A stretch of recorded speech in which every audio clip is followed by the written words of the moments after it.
اس سے پہلے ہم نے غم اور پریشانی اور مصیبت سے بچنے کی دعائیں پڑھی تھی. انسانی غموں میں سے ایک بڑا غم قرض کا غم ہوتا ہے.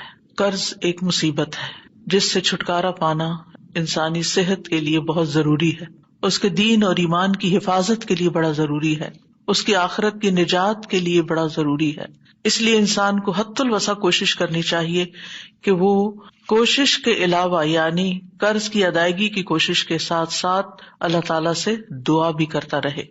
عمومی طور پر اگر دیکھا جائے تو مال اللہ کی نعمت ہے. مال کو اللہ تعالیٰ نے زندگی کے قیام کا ذریعہ بنایا ہے. اس پر انسانوں کی معیشت اور انسانوں کی مصلحتوں کا دار و مدار ہے. سورۃ الملک میں اللہ تعالیٰ فرماتے ہیں هو الذی جعل لکم الارض ذلولا فامشوا فی مناکبها وکلوا من رزقہ والیہ النشور. اللہ وہی ہے جس نے تمہارے لیے زمین کو تابع کر دیا، بس اس کے اطراف میں چلو اور اس کے رزق میں سے کھاؤ اور اسی کی طرف دوبارہ جی اٹھنا ہے. مال کا درست استعمال قابل تعریف ہے اور ناجائز استعمال قابل مذمت ہے. مال کمانا، مال میں محنت کرنا پسندیدہ ہے، لیکن مال کا غلام بن جانا ناپسندیدہ ہے. نبی صلی اللہ علیہ وسلم نے فرمایا، یہ دنیا کا مال ہرا بھرا اور شیریں ہے.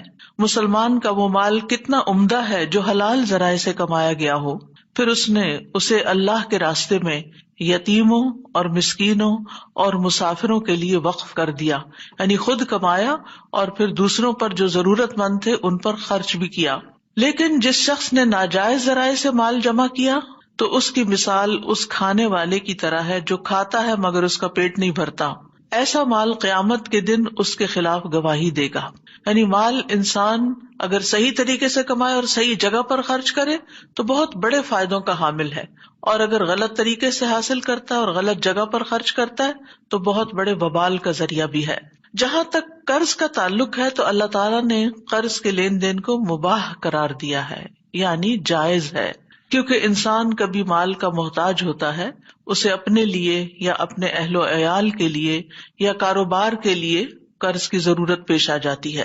تو اس لیے ہمارے دین نے اس چیز کو جائز قرار دیا کہ انسان ایک دوسرے سے قرض کا لین دین کر سکے اور خصوصاً قرض لینے کی اجازت دے دی. لیکن اس کے ساتھ ساتھ اس کے شرائط اور اس کے آداب بھی متعین کیے کہ قرض دینے والے اور قرض لینے والے کو دینی اور دنیاوی خطرات سے محفوظ رکھا جا سکے. قرآن مجید میں قرض کے احکام کے بارے میں تفصیلی ہدایات سورۃ البقرہ کی آیت نمبر 282 میں آتی ہیں، جو ایک طویل آیت ہے. اس میں اللہ تعالیٰ نے تمام احکامات واضح کر دیے ہیں کہ اس سلسلے میں کیا کرنا چاہیے اور کیا نہیں کرنا چاہیے. یا ایھا الذین آمنوا اذا تداینتم بدین الی اجل مسمی فاکتبوہ. اے لوگو جو ایمان لائے ہو، جب تم ایک مقرر وقت تک کے لیے آپس میں قرض کا لین دین کرو تو اسے لکھ لیا کرو.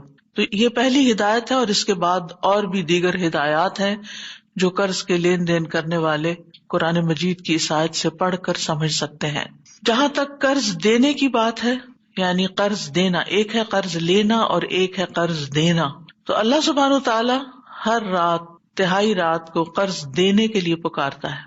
ابو ہریرہ کہتے ہیں کہ رسول اللہ صلی اللہ علیہ وسلم نے فرمایا کہ اللہ آدھی رات یا رات کے آخری تہائی حصے میں آسمان دنیا پر نزول فرماتا ہے اور فرماتا ہے، کون ہے جو مجھ سے دعا کرے تو میں اس کی دعا قبول کروں، یا وہ مجھ سے سوال کرے تو میں اس کو عطا کروں. پھر فرماتا ہے، کون ایسے رب کو قرض دے گا جو نہ تو فقیر ہے اور نہ کسی کا حق مارنے والا ہے. گویا اللہ سبحانہ تعالیٰ کے راستے میں خرچ کرنے کو اللہ تعالیٰ اپنے ذمہ بطور قرض لیتے ہیں، یعنی کون ہے جو اللہ کے راستے میں دے گا. تو یاد رکھیے، بندوں کو قرض دینا صدقے کی قسم ہے.